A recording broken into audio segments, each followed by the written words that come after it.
Järgmine ettekanne on samal teemal, aga teine grupp. Järgmise grupi liikmed on Villem Tomiste, Henri Kuningas, Sten Nugis, Anni Müüripeal ja Jaak Aadav Loover. Et palun.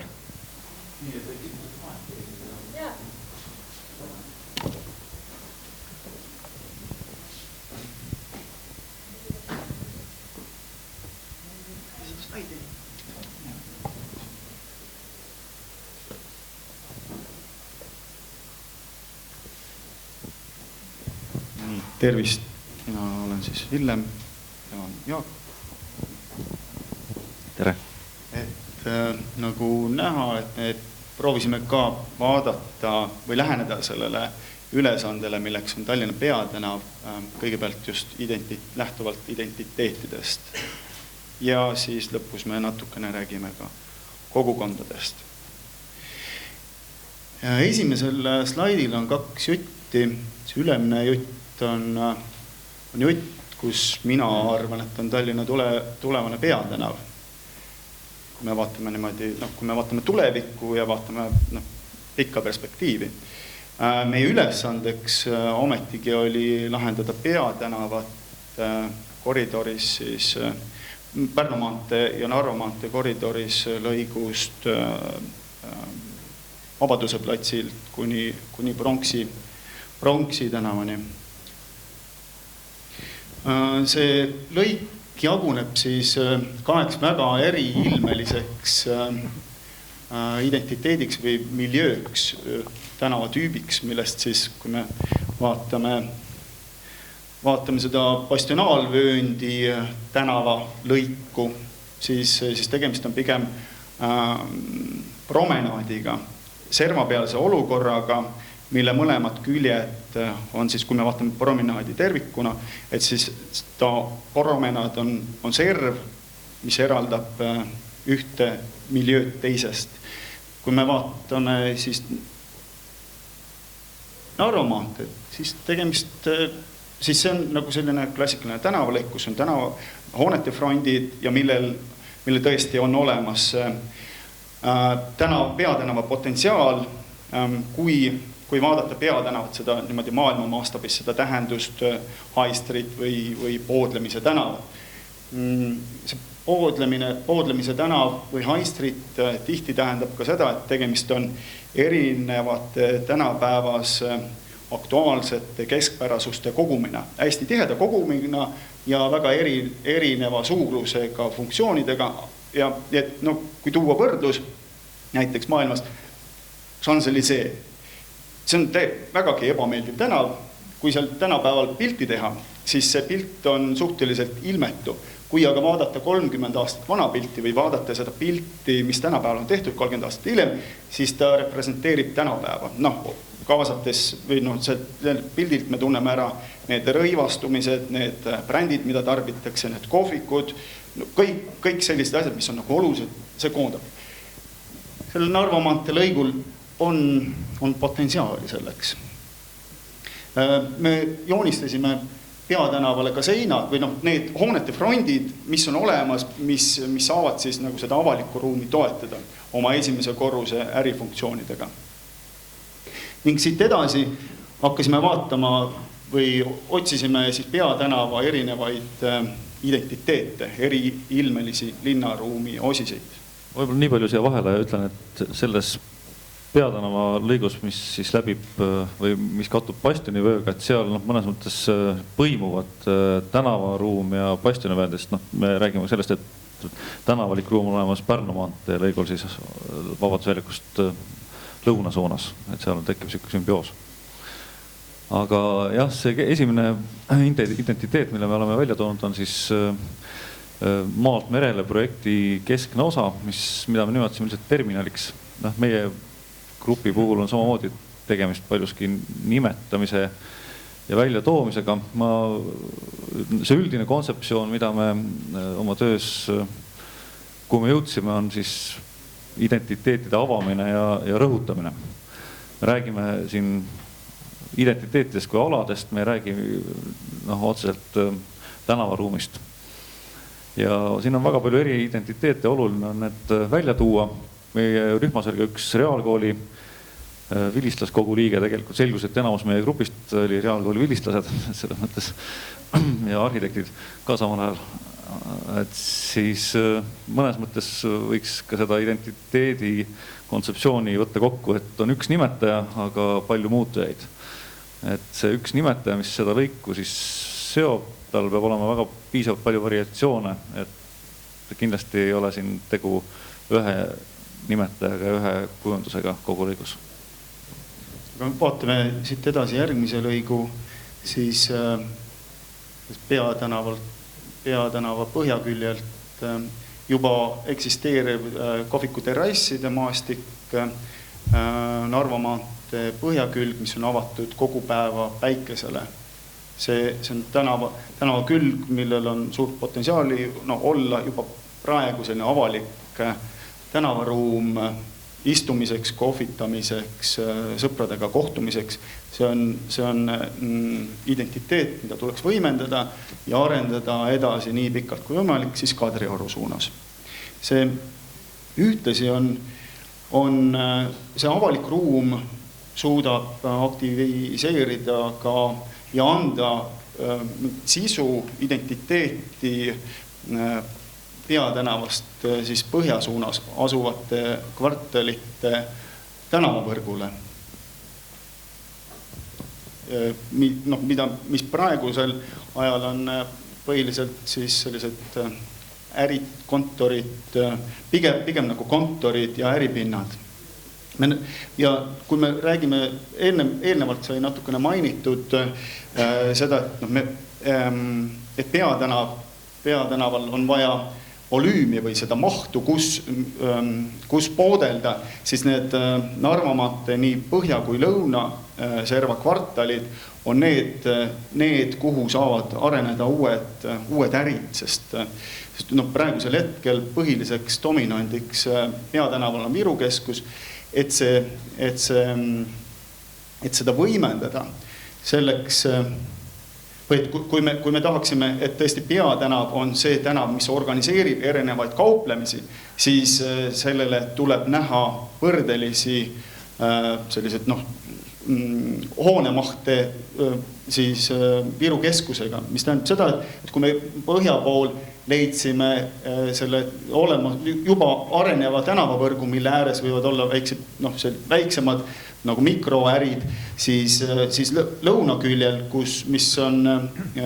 mille jalutatav front on pime, see on küll ääristatud äripindadega, kui need on liiga väikesed, et näha seal kriitilist kogust ostlemisruumi. Seetõttu me nägime, et kvartali sisemuste tühimikku, need on need ruumid, kus saaksid tulevikus selline potentsiaalne ruum, millest võiks vormuda siis selline Peatänava tähenduses, niimoodi maailma tähenduses. Et see võib olla kaugem perspektiiv, aga lihtsalt me nägime, et see lõunapoolne külg, et tal ei ole sellist kohvikute potentsiaali, ta vajaks ta on mingi teise iseloomuga asi ja siin tuleb kindlasti rohkem näha vaeva tänavaruumi kujutamisega, aga et ei peaks piirduma selle visiooniga, et ongi ainult need olemas olevad äripinnad ja need korralikult käima saada, et tegelikult see potentsiaal võiks seal olla perspektiivis palju suurem. Ning need tänava külgede miljööd on täiesti erinevad, et üks on päikesel avatud, teine on pime, järelikult see funktsionaalsus ka peab oluliselt erinev olema. Need suured alad, mis on kaetud siis võrreldavad mahud Viru keskusega, ei pruugi olla ainult uued ostukeskused, need võivad olla ka näiteks teatrid, mis ei vaja nii palju ärifassaadi, mingid pimedad ruumid, mille fassaadid juba perimetraalse hoonestusena on rajatud. Need juba on nagu suletud kvartalid, mille sisemuses siis vohab mingid maailmad, mis on tegelikult suhteliselt hektiline. Aga liigume siis nagu selle sõlmpunkti, kui me vaatame seda Narva maantee lõiku, Hobujaama ristmikul on üks väike plats, kuhu siis saaksid koonduda kõik need 4 nurgas olevad tulevased kaubamajad. Ja teisest otsast oleme praegu Vabaduse platsil, see Vabaduse platsi miljöö, et kuna see ala üks lõik on kaasatud ka sellesse võistlusesse, et siis tõenäoliselt selle identiteedi loob juba projekteeritud väljakuruum, et seal nagu väga palju juurde ei ole mõtet mõelda. Aga kui me astume sammu edasi. See oli väga huvitav avastus meile endale ka. Reaalkooli ülistuskogu siis liige avas meile reaalkooli perspektiive ja me räägime sellest kvartalist tegelikult kui huvihariduskvartalist ehk mitte ei tohiks sellest rääkida ainult kui koolide kvartalist või hariduskvartalist, sest nende enda või ütleme kooli enda visioon näeb ka ette selgelt huvihariduse ja huvitegevuse täiendavat osakaalu ja kvartali avamist tegelikult mitmest küljest, et see võiks olla isegi päevasel ajal täiesti läbikäidav kvartal ja see on päris oluline, et ta asub selles bastioni vööndis võib-olla selles lõigus seni suurema kinnise tükina. Ja tuues siis Peatänava kõrvale natukene intiimsema avaliku ruumi mõõtme, mis siis öisel ajal oleks suletud, et päevasel ajal täis siis igas vanuses huvitegevuse. Siin nii palju selle kooli kohta ütleks, et koolil on arendusplaanid, aga juba praegult on ligi 2000 õpilast käib iga päev selles kvartalis 3 koolis ja see tähendab tegelikult ka 2000 liikumist, kas siis jala, rattaga, ühistranspordiga või autoga. Perspektiivis on see 2500 õpilast, me ei näe neid tegelikult täna sugugi tänaval, aga see on väga palju. Ja kui üldse Peatänavast rääkida, siis tegelikult ma usun, et Tallinnas ei ole ühtegi tänavalõiku, kus mida läbiks rohkem inimesi päevas kui siin, need ei ole jällegi nagu näha. Raamatukogu pluss spordijoone pluss lisandub uus reaalkooli spordijoone. Ja teadus. Ja siis kullotaoline teaduskeskus nagu kooli lastele. Järgmine kvartal, mida siin eelnevalt natukene käsitletud.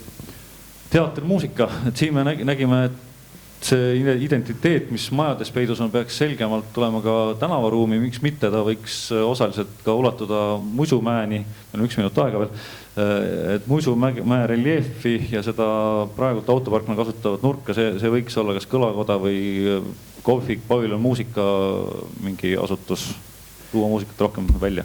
Järgmise lõigune näeme seda puistut, mis ühendab siis Tammsaare parki ja Muisumäge, et tegelikult see on üks selge kohalik kogukond, linde ja taimi, mis seal elab. Kui me võtan nagu sammu tagasi, siis me tõesti oleme need joonistanud üle tee, need identiteedid, põhjusel, et tee mitte ei katkestaks identiteete, vaid ehitaks sildesid. Järgmisena siis on sõlmpunktiks Viru plats, mille otsad on natukene suurem või avaramaks venitatud põhjusel, et ülevalt kaasata platsile üks kirik ja altpoolt avada Viru keskuse sissepääs. Siin nii palju ma ütleks veel üldiselt, et me pidasime ka nõu või arutasime, et missuguse kvaliteediga, mis tüüpi ruum on Peatänav ja kellele ta suunatud peaks olema. Me jõudsime väga kokkuvõtvalt lihtsalt tulemuseni, et me ei tohiks seda ruumi kindlasti kavandada turistidele. Et sellisel juhul muutub ta sisuliselt turistilõksuks, nagu on meil Viru tänav või Raekoja plats, kus tegelikult head sööki ei ole võimalik saada ja kus on lihtne petta esimest korda linnas viibivaid turiste, aga kohalikule ta ei paku. Et kui me kavandame kohalikule ruumi, siis on see tegelikult atraktiivne ka kindlasti külastajale, linnakülalisele. Ja lähtuvalt nendest joontest, mis siin eelnevalt on joonistatud, siis see must punktiirjoon siis kirjeldab ühte võimalikku autoteed, mis erineb tänapäeva teedest, et see on siis lõik Viru ringist kuni Karja tänavateni on viidud hoopis Viru hotelli eest. Me näeme Viru hotelli Tammsaare pargi fassaadi kui jalakäiteteed, mille kõrval võiks olla ka jalgrattatee, võib-olla ka autotee. See tähendab sellist 1+1 auto, ühistransport säiliks seal, kus ta on. Võtan kohe järgmise, siin on nagu uued siis jalakäigusuunad, mis näitavad nagu seda bastionaalvööndi jalakäiguradade uusi radasid bastionaalvööndi keskelt siis olemasolevate avalike hoonete vahelt. Jõudes siis ühe otsaga praegus bussipeatusest üle Pärnu maantee Jaanikiriku taha ja teise otsaga siis selle Metroplaza tagant merepuiesteele ja mereni.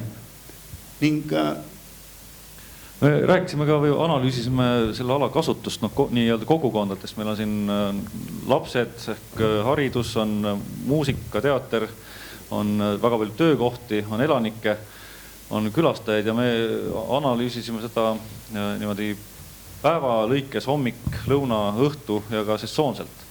Ja tegelikult me avastasime, et siin on küllalt palju erinevaid faktoreid, mida tuleks võistlustöös silmas pidada, et need kasutused ja avatused, suletused tööpäeva ringselt on päris erinevad. Mõned alad on öösel suletud, näiteks kaubanduskeskused, kooliala.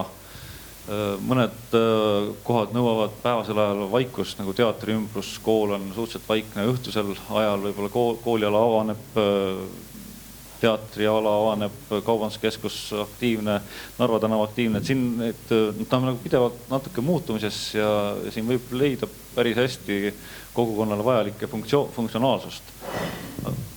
Jah, ja me vaatasime neid kogukondasid, aga mitte ainult elanike põhiselt, me vaatasime seda ka kellaajaliselt, et kui me need kogukonnad päevalõikes ja aastaringselt muutuvad, et meil on kogukond, kes käib siin tööl, viibib piirkonnast 9-5, siis on üleminekutsoon kella 5-7, kus nad võib-olla veel teevad tööpindade väliselt kokkusaamisi. See on juba ajatsoon, kui saabuvad meelelahutajad sellesse piirkonda ning see omakorda on siis see aeg, kui kohalikud elanikud saabuvad tagasi. Lisaks on need elanikud, kes ei lahkugi üldse sellest, kes kasutavad päevaringselt seda avalikku ruumi, lastega emad, näiteks panurid, et kelle jaoks on see nagu kogu päeva lõikes ja aastaringselt kasutatav ruum. Et see tuleb vaadata kogukondasid mitte ainult siis elukoha põhiselt, vaid ka sellest, kus nad reaalselt viibivad, sest tihti kodus ei viibitagi. Viimase kihina me kandsime siia joonis või skeemile peale punased laigud, mis me leidsime, et siin on vaja peaaegu 24 tundi, ütleme, väga pikalt lahti olevaid teeninduspindasi, mis nagu on siseruumis avalik ruum, mis peaksid olema piisava sagedusega, et see ruum oleks nii aasta ringis kui ka ööpäevases aktiivses kasutuses või ta oleks funktsionaalne. See on kõik.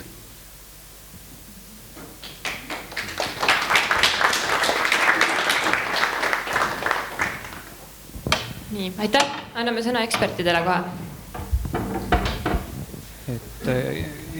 Küsimus kohe, et ma vaatan, et te olete ühe sellise päris julge uue jalakäijate telje siia peale joonistanud või läbi Tammsaare pargi teatri eest, läbi selle niinimetatud hariduse kvartali,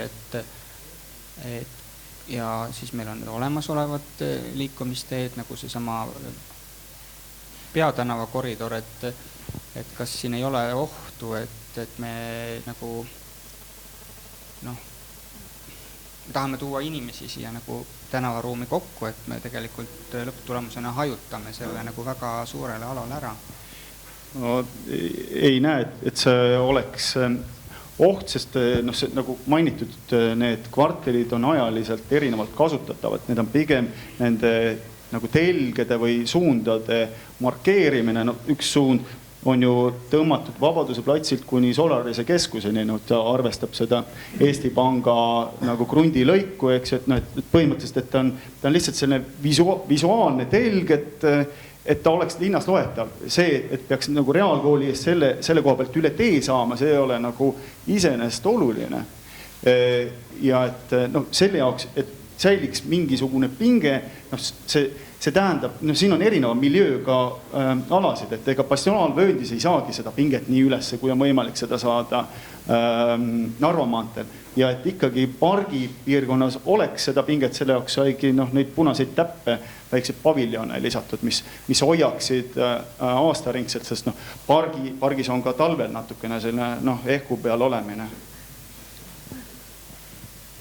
Jah, põhimõtteliselt ma kujutan ette, et seda nagu pikemalt lahti olevat funktsiooni on suhteliselt lihtne ilmselt tagada uute ehitiste puhul, siis neid alasid vastavatel tingimustel kas või välja rentides, aga kuidas te kujutate ette, et see on võib-olla niisugune detailiga norimine on ju nüüd, aga kuidas te kujutate ette, et need nagu olemasolevad äripinnad siis, et kuidas seda siis tagada, et see, mida te tahate, sinna tekiks ikkagi nagu? Minu meelest on lihtsalt oluline, et oleks see välja öeldud ja teadvustatud, sest ega seda ühe hetkega ei saagi, aga kui tekib küsimus, et funktsiooni muutus või mingi ümberehitus, et siis oleks see teadmine olemas ja saaks seda kommunikeerida, saaks arutada ja võib-olla saab ka ellu viia. Mõni asi tõenäoliselt sünnib iseenesest, et kui Metroplaza paigutub keset platsi, on platsi dominant, siis oleks tobe seda lihtsalt ööselt või õhtul kinni panna liiga vara, et see nad on nagu selliselt vaadatud, et kus midagi juba niikuinii toimub, et Viru keskuse küljel olevad terrassid on pigem asendatud kõnniteega ja teisel pool terrasse nagu väiksemas mahus aastaringselt töötavaid sellised pargipaviljone, kus saaks sama sellist kohviku tegevust teha, et see, nad kõik igaüks nagu lähtub sellest, mis juba olemas on, või siis need ülemised kolmnurgad Narva maantee põhjaküljel on need olemasolevad kangialused, millega tuleks tegeleda, et need enamus nendest praegu on sellised tõkkepuudega ja kusagil seisavad prügikastid, et need on just need kohad, kus peaksid olema kohvikud, mis juhivad inimesi. Et need on ära peidetud. Et see on selline tähelepanu juhtimine lihtsalt, et me ei ütle, et see peab nii olema või selles kohas, aga me panime mingi vahemaa tagant selliseid neid kontrollpunkte, kus elu peaks olema niimoodi hommikul vara, õhtul hilja, mitte ööläbi. See on lausa suurepärane, et see areaal on nüüd palju laiemaks muutunud, et me ei räägi ainult tänasest tänavapinnast. Eks siin kahtlemata on väikseid hüüumärke üleval, kuna me just jälle parasjagu Tammsaare parki projekteerime. Seal on ideekonkurss läbi viidud ja ilmselt kui seda projektipilti nüüd joonistatakse ja kogu seda idee poolt läbi arutatakse, ju seal võiks mõni asi jääda siis 3 sammu edasi vaatamiseks, et kõik ei pea lõpetatuks lugema. Sinna on ka praegu ette nähtud, et vana turuhoone koha peal on võimalik kohvik luua. Siin juba ilmselt see punane koht on täiesti olemas. Ja kui me vaatame seda teede struktuuri, siis ilmselt ei ole siin midagi otseselt ehmatavat, aga küll maastikuarhitektidel on ilmselt omad probleemid, kui nad hakkavad vaatama seda taimkooslust ja seda omavahel sobivust. Ja igal juhul on see suurepärane, et te olete võtnud praegu selle Musumäe kampa, et varem või hiljem tuleb vaadata Musumäge ikkagi pargiga koos ja üks väike vihjega, mis me siin lähteülesande puhul rääkisime, et kui me tuleme nüüd tänasesse päeva, kus parasjagu just pannakse neid talvevalgustusi üles siia, sinna või kolmandasse kohta, siis omamoodi identiteedi küsimus on ka see, kuidas me kujundame seda talve, eks ole, on ta siis valgustus, on ta mingisugune muu kujunduselement ja siin oleks võimalik ka talve teha huvitavaks just nende erinevate piirkondade kaupa. Et minu meelest on see lai pilt väga hea.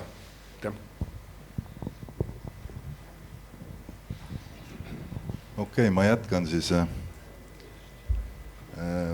Mõni asi, tähendab paar asja jäi mul tõesti silma. Väga paljude selliste linnaruumiliste lahenduste põhjal räägitakse, et rohkem ikkagi linna avamist merele. Täna mulle tundub vähemalt selles piirkonnas, et me avame linna pigem sadamale kui merele, sellepärast et ega sadamas mingisugust vaatamisväärsust iseenesest ei ole. Nii et see, mis Ain eelnevalt eelmise ettekande juures ütles, et pigem peaksime seda Peatänavat vaatama Kadrioru poole, kus on juba tegelikult võimalus tõesti linnal nii-öelda merele avaneda, või siis teiselt poolt Põhja-Tallinnas, kus on samamoodi võimalused mingil määral olemas merele avaneda. Nii et tegelikult see koridor, mis nüüd sadama poole suundub, see on tõepoolest vajalik, sellepärast et ikkagi ma nüüd sadama käivet täpselt enam praegu hetkel peast ei mäleta, aga aastas on ikka päris palju inimesi, kes siis kas Rootsi poolt või Soome poolt Tallinnasse tulevad või lähevad. Nii et ohutus eelkõige ja miks mitte, kui need inimesed, kes tulevad, satuvad kohe atraktiivsesse linnaruumi. Teine asi, mis mul siis silma hakkas, oli see, et me räägime siin nagu päiksepoolsetest külgedest, vabaõhukohvikutest, mis iseenesest tõepoolest on vajalikud tegelikult, aga teisest küljest ma kardan kõige rohkem seda, et vaadates meie heitlikke ilmastiku olusid, siis tegelikult valdava osa aastast ka need päiksepooled jäävad tegelikult tühjaks. Vaadates vanalinna täna jõuluturg on küll Raekoja platsis, suvel on seal välikohvikud, mis tegelikult sügise saabudes korjatakse kokku. Ma ei usu, et lihtsalt niisama neid korjatakse kokku. Pigem siis ikkagi sellepärast, et inimesele ei meeldi külmas siis nii-öelda kohvi juua. Et pigem siirdutakse siseruumi. Nii et tegelikult, kui me räägime sellest tänavaruumi kasutusest või funktsionaalsusest, siis tegelikult me peaksime mõtlema nii-öelda aasta ringi mingisugustele tegevustele, et mis oleks siis selles tänavaruumis atraktiivne, mis tõmbaks inimesi koomale. Väga lihtne on tänav ehitada tegelikult kitsaks nireks ja öelda, et nüüd on jalakäijatele laiala, ühistranspordile on seal kitsam ala ja autodele võib-olla veel kitsam, aga küsimus ongi, et mismoodi see ruum täita. Kui sügisel seal ainult nii-öelda puude lehed sahisevad, mis on puude võrralt maha kukkunud, siis tegelikult ma arvan, see küll ei meelita mitte kedagi siia linnakeskusesse vaba aega veetma tulla. Ja see on tõesti fantastiline, see tuli juba eelmisest ettekandest välja, et tegelikult kogu see Peatänava nii-öelda äär on tegelikult, siin olid nüüd erinevad nimed tulid välja, et kes rääkis nii-öelda teatri piirkonnast või kuidas see oli, eks ju. Ja siit tuli juurde teaduslinnak ja kõik muu, siis tegelikult ega nad kõik on sellised ka siin skeemi peal, et nad on kuidagi nii-öelda piiritletud, nad on ikkagi kvartalisisesed, ehk need tegevused jääks just nagu kvartalisse sisse selle pildi pealt, et kuidas need tegevused tuua taas jälle tänavaruumi välja. Siis tegelikult ka täna Tammsaare park ja seal vastas Musumägi, nad on ju tänagi nii-öelda koosluses, tõsi küll, Pärnu maantee tõsine liiklussõlm või liikluskanal nii-öelda siis lahutab neid, eks ju, aga et ka seal tegelikult, et mis saaks olema tulevikus just nimelt see atraktiivne moment, mis inimesed tooks sinna juurde. Ain küll rääkis et hakatakse Tammsaare parki nii-öelda rekonstrueerima ja võib-olla läbi selle saab ka park uue ilme ja võib-olla läbi selle näeme ka rohkem pargis jalutajaid, aga miks mitte ka piknikepidajaid. Aitäh! Siin oli juba 3 küsimust vist, et... Kui tohib, ma korraks Andresele natuke räägiks vastu, ta rääkis, eks ole, et õues ja kohvik ja talvel või suvel. See on natuke sedamoodi jutt, mida meie hea kolleeg Isand Vasar kindlasti mäletab kõige paremini, kui Viru hotell avati. Siis minu meelest see välikohvik töötas avatud hotelli juures vist ainult ühe suve. Peale seda öeldi, et me ei saa ühele lauale panna eraldi teenindajad, sellepärast et ilm on erinev. Järelikult Viru hotelli juures välikohvikut ei olnud peale seda 10 aastaid. Nüüd me näeme, et meie kas või nende Raekoja platsi kohvikute pidamine, mis on tegelikult küll allapoole oma sisuarvestust, aga see toimub kuskil 6 kuud aastas. Järelikult meil tuleb kliima soojenemine, varsti on 8 kuud, siis võib-olla on 9 ja mine tea, 9 kuuga juhtub ju igasuguseid asju. Küll aga tahaksin veel ka heaks kiita seda kõige esimest pilti, mis siin ees oli, et mine sa tea, võib-olla see tulevane peatänav saab olema ühel päeval hoopis teise koha peal ja nagu Andres vihjas, et ta võiks rohkem merd näha, küll see võibki ühel päeval seal olla. Nii, aga palume teil vastata, et jah, vist oli 3 küsimust, üks oli, et äkki peaks sul on meeles. Põhimõtteliselt väga õiged tähelepanek, ma arvan, et see aastaaegadele tähelepanu juhtimine nii tõesti on, et sellega tuleb tegeleda. Meie eesmärk oli leida vaadeldaval alal need juhtidentiteedid, mis on olemas või siis potentsiaalsed alad, kuhu võiks mingit uut identiteeti tekkida. See, kui nüüd rääkida nendest terrassikohvikutest, et see lihtsalt terrass on nagu see, kust alustada. See, et aastaringselt peab seal töötama, seal peavad olema ka pingid, millel istumine ei maksa mitte midagi, see on loomulik, aga see on, ma arvan, võistlustöö faas. Kui nüüd minna nende ala piirideni, siis ma arvan, et need piirid, nagu nad praegu on joonistatud, tähistavad seda, et identiteedid tõesti võiksid üksteisest erineda ning nad võiks nende see algupära võiks olla võimalikult tugev. Ja ainult siis tekivad nende piiridele need kontaktid ja huvi üksteise vahel. Et kui need nagu läbi segi kõiki segada, et siis on nagu keerukam lihtsalt. Ja loomulikult need alad on avatud, nagu eelnevalt räägitud, see hariduskvartal või huvikeskuse kvartal. See sõltub lihtsalt sellest ka funktsionaalsusest, et kas seda on mõtet töö läbi lahti hoida või pigem ikkagi, siis kui inimesed on seal majade vahel, sest muidu lihtsalt lõhutakse ära võib-olla midagi. Nagu pargid mujal Euroopas pannakse ööseks kinni, sest see valvamine on natukene liiga kallis. Ma arvan, et see tänaval kohvi joomine, küll me siin vahepeal on lihtsalt see privaatruumi ambitsioon alates 90-ndatest läinud kolossaalselt suureks ja seetõttu tõesti, et välikohvikutes on toolid suured, lauad suured, need gaasisoojendid, need peavad olema nagu peaaegu iga inimese kohal üks. Et kui vaadata kusagil mujal välikohvikute hooja nagu seda kestvust, siis see on ikkagi Pariisis istutakse 0 kraadiga ka väljas. Et see on lihtsalt see, et küll kui meil tekivad need tänava ääres kohvikud, kui me suudame istuda ka natukene väiksema laua ääres ja pingi peal ja meile tõesti meeldib seal elada, sest see tänav ei ole ainult pori mülgas, et on mitmekesine tänav, siis tuleb see linnaelu ka. Ma nii palju lihtsalt ütleks, et talvel on selles mõttes lai kõnnitee mõnes mõttes sama oluline kui suvel lihtsalt, sest kõige halvem on olla kitsal kõnniteel, kui on lörts, vihm või lumi, kus tekib müra ja kus tekivad pritsmed. Et suvel ilusa ilmaga, võib-olla on auto nii palju segagi sind, et kannatab ka kitsamal teel olla. Et seal lihtsalt on sesoonsed erinevused. Meil on publikust kommentaare või mõnelt teie grupiliikmelt.